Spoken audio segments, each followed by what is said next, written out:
Hi, I'm John Nels. I'm a musician in Portland, Maine, and I work at a guitar store. In fact, the largest one in Maine. I ordered a guitar on a whim one day. My coworker saw something listed on Reverb that was just published that morning, maybe within an hour. And he said, "This is super cool. This looks great." And I bought it. Impulse buy. Don't really do them. So here's what I found about the brand new DiPinto Orbitals. Oh my god, I've had to do this once already because I accidentally left some reverb sounds on for my streaming formats, and the fact that I saved in a format the Premiere didn't like. So here you go again. Try number 2. So why did I get this guitar? Honestly, I have enough. I have an Ultra Jazzmaster. I've got a J Mascis Squire Jazzmaster from 2011. It was like the first year. It's got rosewood fingerboard. I've wore that down. Inexpensive Firefly semi-hollow. I've got a Revstar RS420. I've got a classic player Jaguar HH, and I've got one of those super cool Fender Jaguar Japanese ones. Those are great too. And I've got a Mexican Tele. So I've got numerous guitars. They all do one thing or another, or they sound different. Most guitars I know how to upgrade. I know how to adjust the things that need to be done to it. I know what needs to be done. I work at a store. I kind of know what I'm doing to an extent. When my coworker saw that this cool DiPinto guitar was up, that Chris DiPinto in Pennsylvania said, "Hey, we're doing a small run of these things, and I'm trying to get a Squire version marketed out there so anybody can buy them, and they're not going to be like the US ones. I'm not going to put my special touches on them. They're just going to be straight from the factory, bare minimal setup, and at an affordable price." I said, "Hey, you know what? I like weird stuff." This caught my attention immediately. It just looks super cool. I'm a sucker for block inlays and binding, Looks great. So, bought it. Took a handful of days from Pennsylvania. It arrived. So let me just say that I was pretty pumped about getting it. So I get it in the box. It looked like it was a rehoused boxing. Most likely because he got shipped a bunch of these things at once, and he was just needing to send it back out. So it's just a random, box that it came in. Packing job was a little less than what I would do at a store, but whatever. It came in one piece, so it doesn't matter. So I get this thing, and let me tell you, this is just a snowball effect of things I noticed one after the other just happen. So let's start from the tippity top. So here's the specs that Chris DiPinto listed off. There is not a compiled list, so these are the things that I had to put together from Instagram posts and different other posts he had on social media. It's at $399 MAP street price.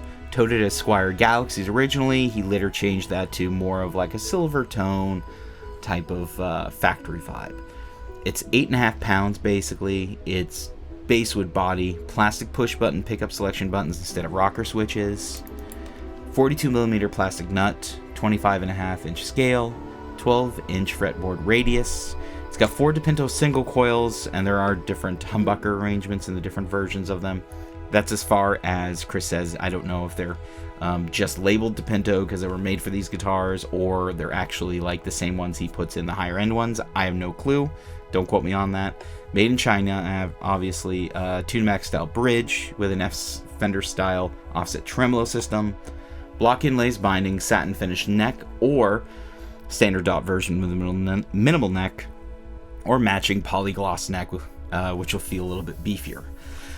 The colors are orange sparkle like this one, lime sparkle, pink, sonic blue, seafoam, candy red, candy blue, candy purple with 3 humbuckers, another lime green with 2 pickups, black, blue with humbuckers.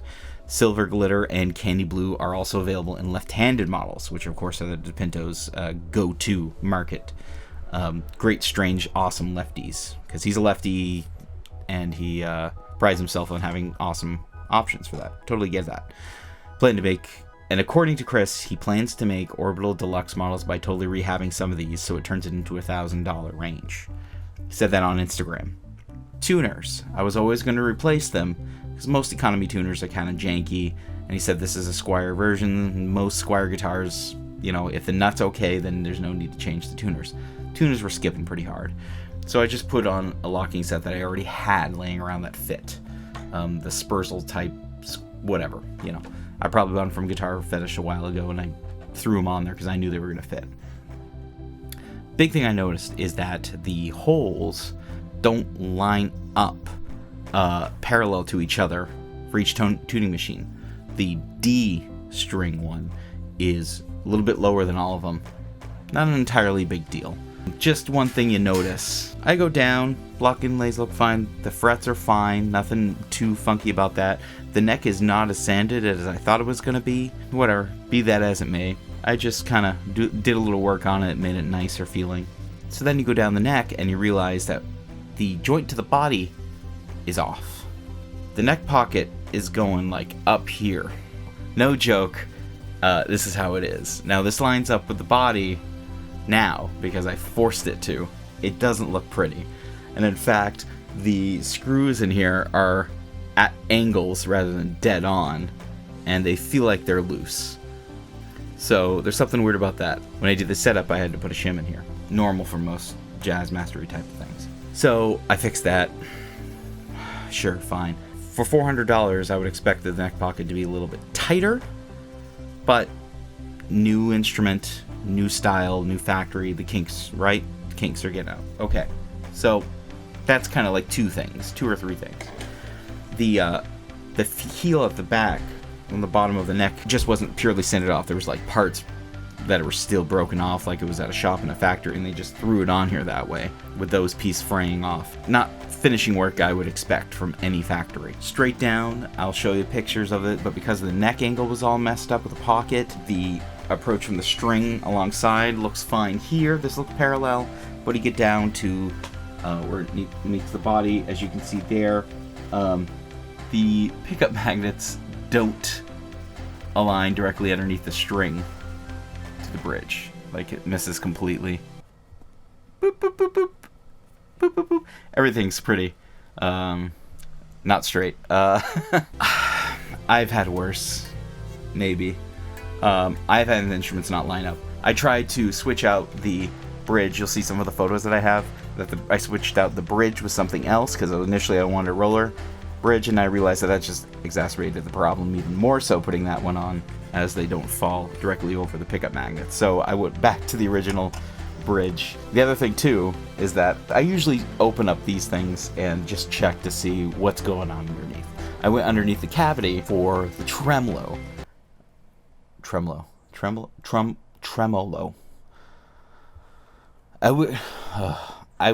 went underneath and just to see what the tremolo area was, what the cavity is. Let me show you. So there was a knot right where you'd want to route out the body area. I don't know if they didn't finish the routing. Like, if you look at Fenders, there's a big hole on Fenders. There's most instruments like that are going to have a gigantic hole there. They stopped routing or cutting just enough to keep more mass for the body, I guess, because you're not, wherever the pivot area and the plate to have more fluctuation there. I'm not a scientist. I don't know the words I'm supposed to be using. I'm dumb. But yeah, so it's not routed enough. There's a knot there. They probably didn't cut into it thinking that they were going to ruin the body when they were routing, and they just said, that's enough clearance. That's fine. So that's a little weird to me. Before I opened this up, I checked the electronics. Super buzzy. No shielding in here whatsoever. Guaranteed. So I opened it up to check out what the cavity was like inside. It's swimming pool. So if you want to put humbuckers in here and get trace out a new pick guard and cut that out with a router and get something else going in here, perfect. There are other models that they offer that have those things you can do. So when I decided to open it up, just noticed that these little pick guard screws don't really follow in line. They're on the sides of the pick guard. It looks kind of amateurish. Even Chris recognized that in an Instagram video when he was going through these things. And he has a good example of how the noise of the pickups are horribly crazy in comparison to the ones that he works on in his USA models.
Pickups sound fine. Noisy as hell. So I decided to put in new pots, because that's what I do when I saw these have mini ones. These are kind of cheap, and I was like, okay, fine. So I replaced them with alphas, full-sized. I get them in there, shielded cavity, everything's looking nice, everything looks beautiful. I put it back in, tried to align the screws, and realized that, oh, I can't put the pick guard down, and they won't line up. What's the deal? Well, since I put in full-size alphas, the size of the pod is just big enough that it goes up against the edge of the body, and I can't close the cavity correctly. So, since I have already did work to it to sand the neck down, and started working on some other things about it, I said, well, I'm already in this guitar, and it's my fault for not stripping it down first and then reassembling it, and then figuring out if I'm going to do upgrades or not. I didn't do that. That's dumb of me. I'm dumb. Please, if anybody does this, check the instrument thoroughly first before you say, hey, I'm going gung-ho on upgrades, because you might regret it. So, I had to route the body, of course. So I took out the old Dremel because I didn't have a router, and boop, boop, boop, boop. Did the job. I'm not going to show you pictures because, it's just a routed cavity. So, did the sides just a little more on the body, can't see it there, but it's fine, it closes now, everything's great. I like the pickups that are in here. They're single coil, they're twangy, I love the options of sounds you can get with this thing. I think the only problem I've noticed is that, the soldering joints were bad, cheap wire, expected at lower priced. I started going through everything, and I noticed that for $400, and originally Chris DiPinto was advertising this as a Squier version of his other DiPintos offsets. He makes a lot of great models. His thing is making like lefty offset things, and just making super cool, hip, weird looking surf rock, or anything you're gonna do with it. They just look super neat. And affordable option, what a great idea. The problem with that is that this is not a $400 guitar. This is a $200 guitar with a bunch of flashy things that bring up the price, apparently. There's no quality control here. This is the big problem this guitar has. Quality control. I don't know if the other models, there are at least 6 other different models with different colors and styles going on. A couple of the same, the lime green when I bought this one, I think it was like the handful that he had up for sale. I bought this, so these are one of the first ones. It feels like a prototype. I would not buy this guitar for $400 if I'd given the option. Again, if I saw one in the store and I took note of the most visible things, like the tuners being off and the pocket being kind of screwed up, and looking down and sighting the neck and seeing the problems that the pocket caused and just bad shop practices, Chris quickly changed the description of Squier to Harmony and Silvertone style, which is probably wise to change that wordage, because I've seen Squiers way better than this. I played Affinities way better than this. I played a standard Squier for years that I was able to do minimal amount of work with and use it as a full-time gig forever when I was just in need of a guitar to get me by for a couple years. That was worth $400. This is priced like a classic Vibe series, or at least a used one now. Honestly, I can't recommend someone going out and buying this as like their cool first guitar. Look for a Squier Jazzmaster, please. You could do way better things with a Squier Jazzmaster. This is like a hobbyist, I've always wanted one but can never afford it type of thing. I can't sell this. If we decided at the store that I worked at that we were gonna sell these things, and they were that cool looking, and then when I got them the quality control was off, I would probably have them sent back. Now, that's easy being said if this was a US made type of scenario, where someone was making them locally, and they had these problems, then great. Then you're in the States, but I can understand. These were made in China. There are only so many of these that were made, and are probably going to be made. But the QC is just not there. I've already worked on enough that I can't just send it back. I've already done enough work on it. I'm going to make it work. I'm probably going to put it in some crazy C-sharp tuning. I just wish that more attention detail is being paid with these things. I don't hold anything against DiPinto or Chris or anything. I didn't do a personal message to him for the following reasons: that the customer service was great. I'm happy with exactly how I purchased it on Reverb. It was what it was advertised as. So, as far as he's concerned, I'm not gonna raise any qualms per se. Quality control is a little weird, and that's where my beef is. It's with the factory that made these things. Granted, it is his name. It does say DiPinto on the headstock. I can only do as much as just tell people not to buy one. And that's purely if the QC control changes, then I can change that. And as I'm saying this, it's barely been out there. Maybe a couple weeks. I just wanted to get this video out as soon as possible, as soon as I can get something wrapped around as a complete package to show people. So, it's fine. It's cool. I wouldn't buy this for $400. I understand the biggest problem right now is obviously most manufacturers are rushing stuff out the door because there is a shortage of either chipboard sets, problems with imports, availability of parts. There's a lot of things that are happening right now, especially it being in late June of 2021 when we're still dealing with the virus and its repercussions and problems with shipping and supply chain lines. Everything is at a standstill. So the fact that they were able to churn something completely new out in a short period of time, that's nice. I don't know, though, if the amount of churning out in a quick period of time really warrants in buying this. It's got those problems that come with being green guitar and everything. So, it feels like a rush job at the factory. So, take that as you may. That's my opinion about it, and thanks for watching.